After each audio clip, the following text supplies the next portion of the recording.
আজকে মালয়েশিয়ায় তৃতীয় দিন। একটা স্মুদি হাতে নিয়ে বেরিয়ে গেলাম। প্যাভিলিয়নে গিয়েছিলাম। দেখেন তাদের কি সুন্দর খাবারের ডেকোরেশন। এখানে তাদের একটা বিষয় আমার খুবই ইউনিক লাগছে, সেটা হইল গিয়া আমাদের দেশে হয় কি যে আমরা এক প্লেট খাবার নিতে হয়, এক প্লেট গরুর মাংস, এক প্লেট হাঁসের মাংস, এরকমভাবে। কিন্তু তাদের এইখানে আপনি যদি এক পিস নিতে চান, আপনি এক পিসই নিতে পারবেন। মানে আপনি খাবার যতটুকু নিবেন তারা ততটুকুই দেখবে আপনার প্লেটে, আর আমরা খাবারের পরে পরিশোধ করি বিল। কিন্তু ওদের হচ্ছে গিয়ে আপনি খাবারের আগে ওদেরকে ওদের বিল দিয়ে দিতে হবে, তারপরে আপনি খাবার খাবেন। এই যে এখানে মেবি এগুলো বাকলাভা বা কি মিষ্টি জাতীয় খাবার। আমি মানে ঘুরে ঘুরে প্যাভিলিয়নের ভিতরেই দেখতেছিলাম সব কিছু ঘুরে ঘুরে। বিভিন্ন ধরনের সুইট আইটেম, মানে অনেক সুশি। দেখেন সুশিরই আলাদা কর্নার ওদের। এটা প্যাভিলনেরই একটা ফ্লোর, এখানে বিভিন্ন রকমের খাবার পাওয়া যায়। একদিকে খাবার তৈরি হচ্ছে, এইটা কি যেন একটা টার্কিশদের মেবি একটা খাবার। এখানে মানে মুরগির কিমা দিয়ে দেন ওরা, খুবই সুন্দর করে রেডি করে দেয়। আমি ওইখানে দাঁড়িয়ে বানানোটা দেখছিলাম। আমাদের দেশে আমি দেখিনি এটা। ওরা এটা মানে কিমার পুরীর মতোই, কিন্তু মাংসের কিমাটা মাংসের থাকে আর কি। মাংসের এটা খেতেও মেবি মজা। আমি ট্রাই করা হয়নি আমার, কারণ আমি শুধু মালয়েশিয়াতে গেছিলাম 3-4 দিনের জন্য। সো এতদিন থাকাও হয়নি। বেশি দিন থাকা হইলে হয়তো সব কিছু ট্রাই করা হয়। আর আমি তো অল্প দিনের জন্য গেছি, তো এই আর কি।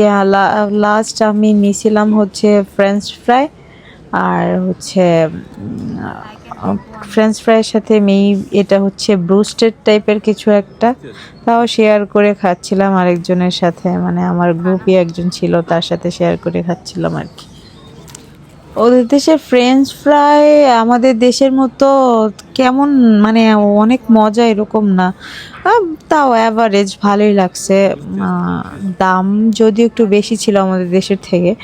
আর তাদের হচ্ছে চাইনিজ নিউ ইয়ার আসছিল, তো তখন আমরা যখন মালয়েশিয়াতে ছিলাম তখন চাইনিজ নিউ ইয়ার ছিল। তো ওরা হচ্ছে নিউ ইয়ারে তাদের ফেস্টিভ্যাল হয়। এই যে প্যাভিলনে আপনারা দেখতে পাচ্ছেন যে এটা চাইনিজদেরই একটা মানে অনুষ্ঠানের মতো হচ্ছিল। চারিদিকে ভিড়, মানুষ দেখছিল ওদের অনুষ্ঠান। এই যে বুকে টুকে সাজিয়ে রাখছে। আপনাদের এই যে অনুষ্ঠানেও হয় কি, ওরা সাজে বিভিন্ন ধরনের, মানে ওদের লোকগাথা অনুযায়ী ওরা সাজে আর কি। তো ওরা চাইনিজ নিউ ইয়ারটা খুবই জমকালোভাবে মানে উদযাপন করে। আর এইটা তারই একটা, তো মানে তারা প্রিপেয়ার হচ্ছিল, রিহার্সেল করছিল। এটা আমাদের দেশে যেমন যাত্রার মতো যে অনুষ্ঠান হয় না, এরকম আমার কাছে লাগছে আর কি। মানে এরকম একটা অনুষ্ঠান, মানে এই সিংহের মাস্ক টাস্ক পরা, এই যে দেখছেন আপনারা, এই যে বিভিন্ন মানুষ আমার মতো ভিডিও করছে। সো ওরা রেডি হচ্ছে এরকম, মানে এরকম নাচানাচি করে আর কি। এগুলো হচ্ছে তাদেরই, মানে তারা পূজনীয় দেবতার মতো আর কি। এই যে বিভিন্ন বাচ্চারা, ছোট ছোট বাচ্চারা মানে রেডি হচ্ছে রিহার্সেলের জন্য। এটা হচ্ছে শপিং কমপ্লেক্সের ভিতরের অবস্থা, মানে শপিং কমপ্লেক্সের ভিতরেই ওরা রিহার্সেল করছে, মজা করছে এই আর কি। তো আমি ওইখানে মেবি 5-6 মিনিটের মতো ছিলাম। 5-6 মিনিটের মতো দেখলাম যে ওরা কি করছে। তারপর আশেপাশের মানুষকে ধরে ধরে জিজ্ঞেস করছিলাম। তারপর সব কিছু শেষ হয়ে যাওয়ার পরে রাত হয়ে গেছে অলমোস্ট। দেন আমি সাইবার জায়গাতে গেছি, পত্রজায়াতে গেছি। এটা হচ্ছে পত্রজায়ার একটা ফেমাস লেক, তার উপর একটা অনেক সুন্দর একটা ব্রিজ। এই যে আপনি দেখতে পাচ্ছেন এই ব্রিজটা, এটার ভিউটা আমেজিং, জাস্ট আমেজিং। রাতের বেলায় মানে বাতাস ফ্লো করে, তো এখানে খুবই ভালো লাগে।